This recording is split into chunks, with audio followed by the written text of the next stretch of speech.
The Baffling Case of Pinkamina Pie by Don Quixote. Twilight Sparkle's study sessions were perhaps the most devastating disasters Equestria had ever known. When twilight hit the books, chaos ensued.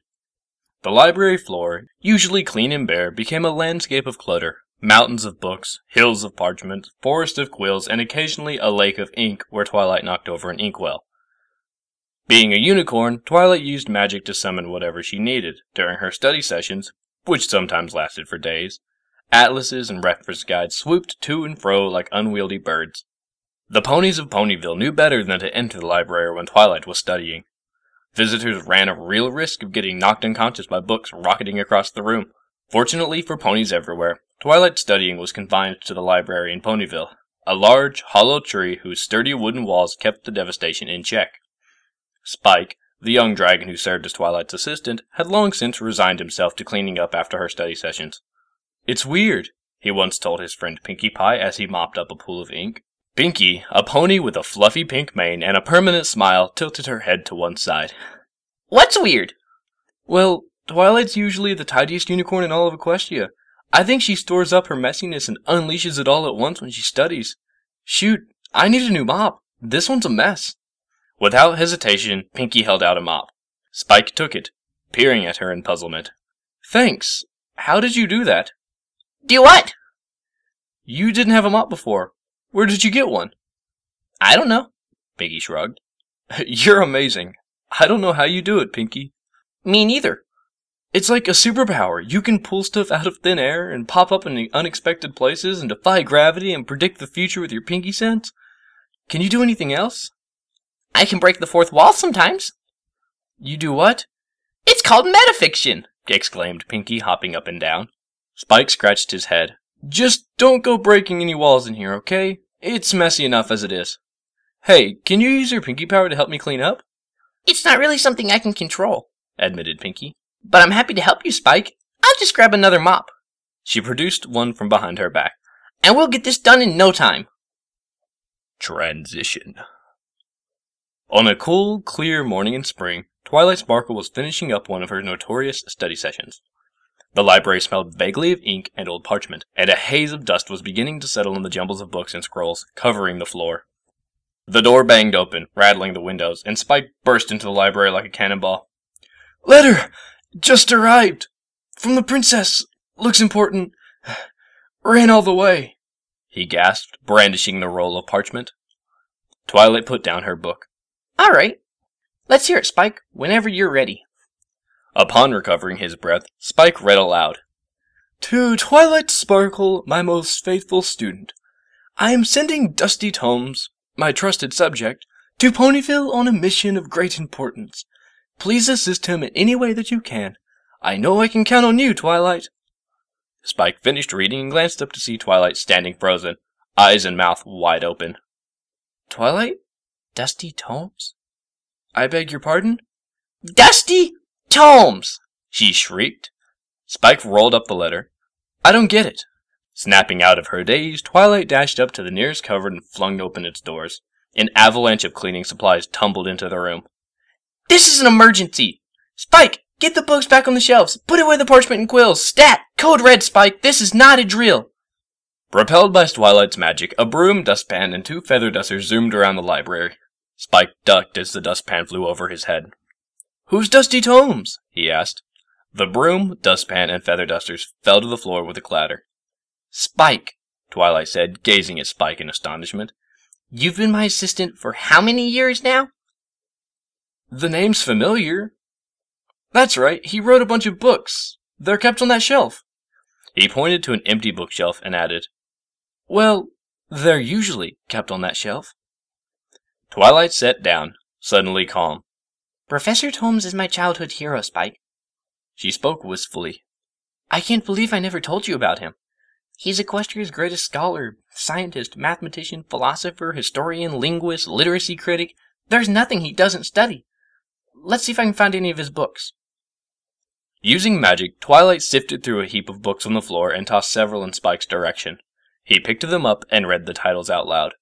"The Mare and the Moon, a mythopoeic study. Daring Do and the Rise of Feminism in Popular Culture. Philosophical Debate. Everyone or Every Pony. He's brilliant. Princess Celestia told me that she's never known a smarter pony. I want to make a good impression. With that, Twilight resumed, panicking. Listen to me talking when I've got so much to do. Put those books back on the shelf and get to work, Spike. We haven't got much time. That, muttered Spike, is the Twilight I know and love. It took hours, but at last the library was clean. Dusted and polished, the bookshelves gleamed in the sunshine pouring through the windows. Every book was neatly shelved. The floor, visible for the first time in days, was swept and mopped. I'd almost forgotten there was a floor under all those books, said Spike, leaning on a broom for support. That was exhausting. At least everything's clean. Spike smiled weakly. Almost everything. What? Gasped Twilight. Did we miss something? We missed you, Twilight. I think you need a bath. Twilight trotted to the nearest mirror and examined her reflection. Well, my mane is a little messy. You're also a bit inky, said Spike. At that moment, with a bang and a flash, Professor Tolmes arrived. On paper, Dusty Tolmes was notable for his long string of letters that followed his name, Ph.D., D.A., D.M.L., and so on for nearly a quarter of a page. Each abbreviation represented an academic degree, and he had earned every one. Only one university had ever dared to offer him an honorary degree. He had flatly refused to accept it. An honorary degree, he had exclaimed. Shameful nonsense. You may as well glue a carrot to an earth pony's forehead and call him a unicorn. Despite his academic qualifications, the professor was not an impressive sight. He was a brown unicorn with a brushy gray mane and an enormous pair of spectacles. Their round lenses magnified his eyes to a tremendous size, giving him the look of a frightened owl. His sudden arrival in the library caused Twilight Sparkle to blink rapidly and stammer incoherently. It's all right, said Spike, approaching the professor and holding out a friendly hand. She's just having a geek attack. It happens whenever she gets excited about something nerdy. That's Twilight Sparkle. I'm Spike, her assistant. You must be Dusty Tolmes. Welcome to Ponyville. The professor did not shake Spike's hand. You may address me as Professor or Sir. I am happy, he added gloomily, to make your acquaintance, Mr. Spike. Spike blushed and withdrew his hand. Just Spike is fine. Professor, said Twilight, recovering from her excitement, welcome to our library. We're ready to do whatever we can to help you. A cup of tea, Miss Sparkle, said the professor. Earl Hay, 2 sugars and no milk. Where will I sleep? I have a briefcase to unpack. We made you a bed in the basement. Spike, would you please get the professor some tea? Spike dashed to the kitchen, leaving Twilight alone with her guest. It's a huge honor to meet you. I've read all your books. The Marriage of Science and Magic is my favorite. I'd be totally thrilled if you'd sign my copy. Would you? The professor rolled his eyes. This gesture, magnified by his spectacles, made Twilight immediately regret asking. I suppose there's no harm in it. Kindly give me your book, a quill, and an inkwell. Quickly, Miss Sparkle, my time is precious. Twilight snatched the book off the shelf and gave it to the professor, with a quill and bottle of ink. After scribbling his name on the front page, he slammed the book shut and put it back on the shelf. Following a moment of painful silence, Twilight said, That was an impressive teleportation spell, Professor. From where did you travel? From my office in Canterlot, replied the professor. Amazing! Squeaked Twilight. Apart from the princesses, I've never heard anyone traveling so far by magic. Do you travel much? This is my first trip outside Canterlot in 8 years. Besides the commute from my home to the Royal Canterlot University, I seldom go anywhere. I live a life of mathematical precision, Miss Sparkle, and nothing is more imprecise than travel. It is too unpredictable. I see, said Twilight, turning red. By the way, said the professor, adjusting his spectacles, you seem to be covered in irregular black marks. Is this the latest trend in fashion? I am no expert in the subject, but fashion can be a fascinating sociological study. It's ink. The professor took out a notepad and began scribbling. Tattoos, I presume. Aesthetically speaking, I must question their significance. They do not conform to any reputable artistic tradition. In fact, they seem entirely haphazard. Spike returned with the professor's tea, sparing Twilight further embarrassment. Earl Hay, he announced. 2 sugars and no milk. Just what you wanted, Professor. The professor accepted the teacup and took a sip. You steeped the tea too thoroughly, he observed. The resulting oversaturation of the tannis gives the beverage a displeasing bitterness and astringency. I'm sorry, said Spike. At least, I think I'm sorry. Should I be sorry? The professor frowned. Exceedingly so, he said, setting down the teacup on its nearest shelf. Excuse me? Said Twilight nervously, and gulped as the professor glanced at her through his enormous spectacles. The princesses said you were here on a mission of great importance. Would you mind telling us about it? I mean, she added, gulping again, if it's not too much trouble. The professor took off his spectacles and polished the lenses. Without them, he looked much less like an owl. Miss Sparkle, he began, our august and venerable princesses has instructed me to trust you implicitly. I will tell you everything. Ponyville contains a unique phenomena, a strange power capable of feats beyond the most potent magic. This power could benefit Equestria or destroy it completely. My gosh, said Twilight softly. I had no idea Ponyville contained such a thing. What is it, Professor? What have you come to study? Replacing his spectacles, the professor looked sternly at Twilight. I have come to study a pony by the name of Pinkamina Diane Pie. Do you know her? Transition. Twilight entered Sugar Cube Corner, rang the bell, and glanced around. The bakery was one of her favorite places in Ponyville. It resembled a gingerbread house and smelled even better than it looked. Sugar Cube Corner was forever filled with the fragrances of fruit, spice, and warm chocolate. Inside, Sugar Cube Corner was decorated in bright colors and furnished with the shelves of rich chocolate brown. These shelves were crammed with baked goods, tiny cupcakes, towering wedding cakes, and cakes of every size in between. Pies in dozens of flavors, pastries of all kinds, jars of jellies, puddings, and preserves, and, filling an entire shop window, a gingerbread reproduction of downtown Ponyville, complete with the clouds of cotton candy and a tiny chocolate fountain. Twilight was admiring a row of donuts when Pinkie Pie burst into the room with a laugh. Twilight, you're looking particularly inky today, which is perfect because inky rhymes with pinky. Welcome to Sugar Cube Corner. Our cakes are the best in Equest. I think you mean the best in Equestria, said Twilight. Pinkie hung her head. I know, but Equestria doesn't rhyme. Hey, do you think the princess would consider changing the name of her kingdom? We need to shave off 3 letters and make it rhyme with best. Is that too much to ask? How are you doing, Pinkie? Asked Twilight. I'm just fine. Derpyhooves and I are baking muffins today. She likes muffins. She's been sad since the incident at Town Hall. It burned down last week, you know, so I thought muffins might cheer her up. Twilight frowned. Yes, Pinkie, I know all about Town Hall. I was there. Anyway, I think it's very sweet of you to make muffins with Ditsy. Derpy. Whatever. Will you be done soon? There's a pony I need you to meet. A new pony in Ponyville, squealed Pinkie. That's so exciting! This calls for a party! Wait, yelled Twilight, adding in a softer voice. Pinkie, there's something very important I need to tell you. Professor Tolmes chose this moment to make his entrance.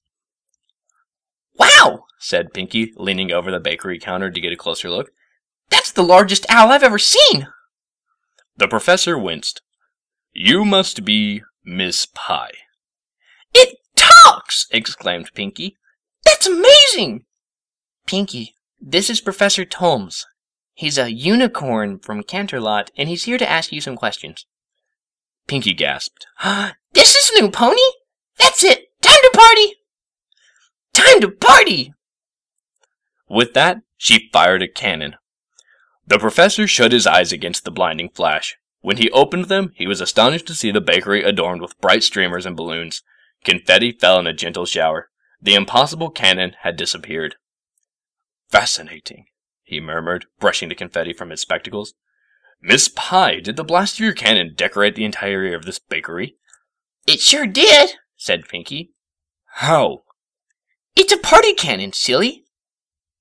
Undaunted by this enigmatic reply, the professor persevered. Where did it come from? Where is it now? I don't know, said Pinkie, shrugging. That's not important. Let's party. I'll go get Derpy. Muffins are exactly what this party needs. Pinkie disappeared, leaving the professor to inspect the party decorations. Colored tissue paper, he muttered, taking notes. Mostly pink and blue.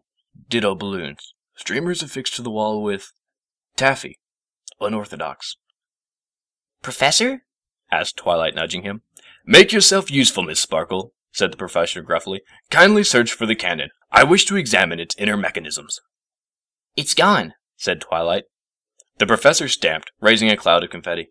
Does that prevent you from searching, Miss Sparkle? The investigation was interrupted by Pinkie Pie and Derpy Hooves, each carrying a tray of muffins. Derpy was a frequent visitor to Sugar Cube Corner. Her timid nature and unusual appearance, for reasons unknown her eyes were perpetually crossed, made her shy around other ponies. But Pinkie always made her feel welcome. Hi, said Derpy softly. Muffin, Twilight? How about you, sir? The professor took a muffin and ate it meditatively. I need more data, he said. Thank you for this fine muffin, Miss Muffin Maker. May I trouble you further by asking some questions? Derpy beamed. Sure. My name is not Muffin Maker. It's Ditsy, or Derpy, whichever you like. I'm glad you're enjoying your muffin. What do you need to know? The professor retreated with Derpy Hooves into a corner booth, where they began a whispered conversation. I wonder what they're talking about, said Twilight. Who cares? Replied Pinkie. Had you tried these muffins? Twilight cleared her throat. Pinkie, the professor is here to study you. Study me? Inquired Pinkie through a mouthful of muffin. Like you did that one time? All right, this'll be fun. The professor finished questioning Derpy, who announced she was going home. I had a really good time, she said. Enjoy the muffins. As Derpy departed, the professor removed his spectacles and began to clean them. That Pegasus is a fascinating study, he said gravely. Her eyes appear to move independently and focus separately. It's a trait common in reptiles, but not foreign to ponies. Did you learn anything? Inquired Twilight. The professor held up his spectacles to the light and peered through the lenses. Apparently unsatisfied, he resumed polishing them. It was difficult to keep Miss Derpy focused. Digressions were frequent. She seems particularly enamored of a pony who she referred to as the Doctor, a most curious appellation. Twilight sighed. Excuse me, Professor. Did you learn anything about Pinkie? Indeed, said the professor, his expression softened. If Miss Derpy's testimony is to be believed, Miss Pie is a pony whose cheerfulness, affability, and sense of humor are truly extraordinary. Oh, that's sweet, said Pinkie. The professor shook his head. It is also of trifling significance. More importantly, Miss Derpy testified that Pinkie can perform feats of which no pony should be capable, from circumventing the laws of physics to prognosticating. Pinkie gasped, horrified. That's not true! I can't prognosticate! I've never That's not true! I can't prognosticate! I've never prognosticated a day in my life! Not one day! By the way, what does prognosticate mean? Predicting the future, explained Twilight. Predicting the future, explained Twilight. Your Pinkie sense. The professor put on his spectacles.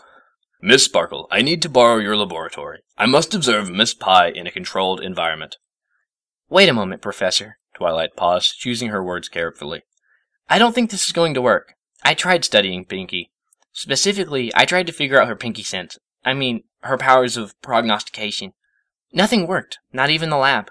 I'm not sure Pinkie's, special talents are something science can explain. Nonsense! Cried the professor. No phenomenon is beyond the ken of science. Not magic, not friendship, and certainly not Miss Pie. Transition. Twilight's laboratory was located beneath the tree that contained the library. The tree's roots supported the walls and ceilings of a cool, dim room, leaving the space for beakers and scientific equipment. As the tree grew, its roots advanced steadily and stealthily into the laboratory, winding around pipes and cables in an odd blending of nature and machinery. Shelves were carved into the walls, holding books for which the library had no room. A cupboard contained bottles of chemicals and packets of powders. Lamps illuminated the subterranean gloom, and a winding staircase connected the laboratory with the library above. A bed had been made for the professor in a corner of the laboratory. Beside it stood a stack of books and an array of scientific instruments. How he had packed so many items into a small briefcase, whether by advanced magic or sheer force of effort, Twilight could not guess. Either way, she was impressed. If Pinkie's abilities can be figured out, you'll be the one to do it, she declared as they began their research. I'm just not sure if your abilities can be figured out. 3 days later, the professor was ready to agree. "You may take a moment to relax, Miss Pie." Finally! Exclaimed Pinky, collapsing on the floor. I need a rest. I've been through every kind of test, and I'm really kind of stressed. Hey, I'm rhyming again! Aren't rhymes the best?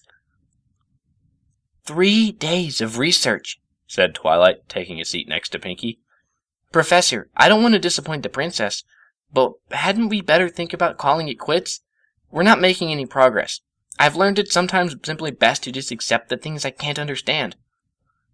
The professor removed his spectacles and polished the lenses. This was, Twilight had realized, his way of coping with stress. After 3 days of studying Pinkie Pie, his spectacles shone like diamonds. I want to help! I just can't take it anymore! I hate to think of all the fun I've missed! Being studied is no fun at all! Putting on his spectacles, the professor sat down on his bed and closed his eyes. He seemed very tired. Pinky sat up, concerned. You don't look too good, Professor. Are you okay? In 3 days, he replied. You have defied gravity 27 times, Miss Pie.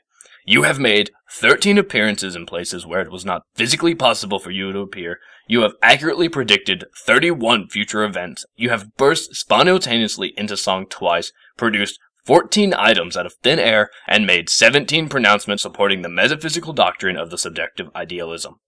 I don't think the people reading this understood that last one, said Pinky. To put it in literary terms, you have broken the fourth wall 7 times. Your latest statement brings our total to 8. Miss Pie, I have never met a pony like you.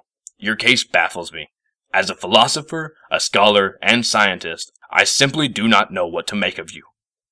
Professor, Twilight said gently, maybe we should just let this go. I'm sure Princess Celestia will understand. So what if Pinky's mysterious Pinky power goes unsolved? The professor hung his head. My purpose in coming to Ponyville was not merely scientific curiosity, Miss Sparkle. This is a matter of utmost importance. Perhaps life or death. Pinky froze, and then said in a voice almost too soft to hear, Life or death? Consider how Miss Pie's abilities could benefit Equestria, said the professor. Imagine if all other ponies could learn to use them. Food, medicine, and other necessities could be made ex nihilo, out of nothing. Travel, which is unpredictable and dangerous, could become obsolete, replaced by Miss Pie's ability to appear everywhere. Equestria is doing just fine, protested Twilight. Yes, it would be great for Equestria to be run on Pinky power, but things are wonderful like they are. Consider, Professor said in a low voice, how Miss Pie's abilities could harm Equestria's. Entire armies could appear anywhere, defying our best defenses. Weapons far deadlier than Miss Pie's party cannon could be produced in mass. In the wrong hooves, Pinky power could destroy Equestria. My gosh, whispered Twilight. The professor smiled sadly. That, Miss Sparkle, is why we must keep studying Miss Pie. She is too dangerous to be left a mystery. I'm dangerous? Murmured Pinky. Her expression was blank. Pinky, said Twilight. Pinky, are you okay? Pinky's fluffy mane drooped suddenly, with the sad finality of a wilting rose petal. Not a wilting rose petal. Not a wilting rose petal, she murmured. That's a bad comparison. Mine's more like a balloon deflating. That is your 9th breach of the 4th wall, said the professor, making a note. Pinky began to cry. Transition. I've never packed for exile, said Pinky, staring vacantly at the suitcase lying open on her bed. I should ask Rarity. She knows all about packing for exile. Pinky lived in the garret above Sugar Cube Corner. It was a cozy room, painted in bright pinks and soft browns and packed with flowers, balloons, and colorful pictures. The only drab thing to be seen was a framed photograph on the wall. Although it resembled a black and white photo, it was actually a color picture, 4 ponies of various shades of brown, gray, and standing beside a pile of rocks. I can't go home, said Pinky, glancing at the photo. I don't want to hurt Ma Pie, or Pa Pie, or Inky, or Blinky. The ghost of a smile flitted over Pinky's face. I may not see Inky or Blinky again, but at least our names will always rhyme. Abandoning her suitcase, Pinky moseyed over to the window and gazed out upon Ponyville. Far away, beyond green fields and wooded hills, the royal city of Canterlot gleamed in the sunset. High above, a few stars sparkled in the purple twilight. I wish the narrator wouldn't use words like sparkle and twilight, sighed Pinky. They remind me of my friends, Twilight Sparkle, Applejack, Rarity, Fluttershy, Rainbow Dash. I have to leave them all. I'll leave Gummy too. It's not fair to drag my pet into exile with me. I'll go alone. I'll go someplace with no ponies. Pinky shuddered. Someplace with no ponies, she repeated, and stifled a sob. The bedroom door opened. It was Twilight. Pinky, she cried. You're here! Thanks, Celestia. I was afraid I'd be too late. I'm just on my way out, said Pinky. Her lip quivered. I thought about throwing myself a goodbye party, but I want to bring the party cannon since, well, it didn't seem like a good idea. The professor is wrong, declared Twilight. He's not, sniffed Pinky. I don't want to destroy Equestria. No more Equestria means no more muffins, or cupcakes, or cherry chongas, or chimicherries. No more Equestria means no more friends. I can't do that, Twilight. I won't do that. The professor is wrong, repeated Twilight. There's no evidence to support his theory that Pinky power can be harnessed by other ponies. Based on our research, I think your special talents are uniquely yours. Rubbing tears out of her eyes, Pinky said nothing. You're going to stay. You're going to stay. I'll have Spike write to Princess Celestia. She'll understand. We'll work this out together. I promise. Pinky sniffled. Pinky promise? Cross my heart, hope to fly, stuck a cupcake in my— Ouch!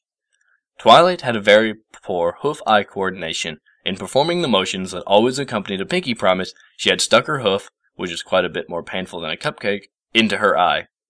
Pinky smiled. That bedroom door was kicked open. Applejack charged into the room, cowboy hat askew, breathing heavily. What's all this about you leaving town, Pinky? She exclaimed. You ain't going nowhere without your friend, Sugar Cube. I'm an honest mayor, and I'm telling the truth when I say your friends ain't gonna let you down. It wouldn't be very kind of us to let you go alone, said a soft voice from behind Applejack. Fluttershy crept into the room. I'm sorry, she said. Am I interrupting? The window burst open, rebounded on its hinges, and nearly hit Rainbow Dash in the face. Sorry about that, she said, climbing through the window and tumbling to the floor. Hey, Pinks, I hear you're thinking about leaving Ponyville without us. We're not gonna let that happen. I pride myself on my loyalty, you know. I can't let any friend of mine take off alone. Dear me, said Rarity, squeezing into the room. I didn't expect to be such a crowd. Pinky, darling, you mustn't go. You really mustn't. A friend must always be generous, and I'm willing to give you whatever you need to make it through this dreadful tribulation. Pinky stared dumbfounded. Then, with the sudden, glorious exuberance of a thunderclap, her mane fluffed up. Now that is a good comparison, she exclaimed and pulled her friends into a hug. How in Celestia's name is she able to hug us all at once? Whispered Rarity. Just roll with it, hissed Rainbow Dash. Pinky released them and took in a deep breath. Wait, she said. I smell muffins! It's me, said a familiar voice. Spike emerged from under the bed. I snuck in during the hug. Didn't want to ruin the moment, you know? Reaching beneath the bed, he pulled out a tray of muffins. Derpyhooves couldn't make it, he said. I think she has a doctor's appointment. She said something about a doctor anyway. She sent some muffins for you, Pinky. Oh, she also sent a message. Stay. I think I agree with her. So do I, said someone gruffly. Everyone turned to see Professor Tom standing in the doorway, glancing sheepishly at each of them in turn. I have decided to return to Canterlot. The princess has accepted my decision. After much introspection, I have come to round Miss Sparkle's point of view. I believe this is for the best. Pinky gasped. But I'm dangerous! Pinky power could ruin Equestria! A chance Equestria shall have to take. I think your special talents have great potential for both good and for ill, but the kingdom is already in good hooves. I have confidence in Princess Celestia. For better or for worse, Pinky power should remain in Ponyville. The professor hesitated. One more thing, he said, looking Twilight not quite in the eye. Your assistance has been much appreciated, Miss Sparkle, and your concern for Miss Pie is truly admirable. To be frank, I may have exaggerated the potential of Miss Pie's abilities. I must confess to getting carried away in my speculations. Through the darkest of them, your devotion to your friend never faltered. I commend you. He coughed and added, As a token of thanks, I took the liberty of autographing your editions of all of my books. I hope you do not think me forward for doing so. Go on, Twi, whispered Applejack. Thank you. Twilight stood with her mouth open, blinking. She's having another geek attack, explained Spike. Just give her a minute to get over it. Thank you, blurted Twilight. With that, I take my leave, said the professor, and vanished with a flash and a bang. There was an awkward silence. Gosh, it's pretty crowded in here, declared Twilight at last. Maybe we should go downstairs to celebrate. I know a pony who throws awesome parties. Pinky laughed. Great! But first I need to send a letter. Spike? Ready, said Spike, holding up a parchment and quill. The others stared at him in surprise. What? He said. I came prepared. Dear Princess Celestia, said Pinky, and Spike began writing. There are times when things go wrong. Not just wrong, but wrong in a really, really big, super huge, totally ginormous way that seems too awful to fix. When that happens, don't give up. A friend loves at all times, especially the bad ones, and you don't have to go through it alone. Your faithful servant, Pinkamina Diane Pie. Spike finished the letter and rolled up the parchment. I'll send it later, he said. Right now, I hear some muffins calling my name. He went downstairs, cradling the tray of muffins. The others followed one by one until only Pinky and Twilight were left. Are you coming, Pinky? Asked Twilight. We can't have a party without the guest of honor. Pinky beamed. I know, but there's something I've got to say first. Thanks for reading. Now let's go. We've got a party to throw. Pinky ran out, leaving Twilight speechless. The boom of the party cannon shook Twilight out of her reverie. I'll never understand Pinky, she said, grinning. Honestly, I wouldn't have it any other way. The end. Thanks for listening, everybody.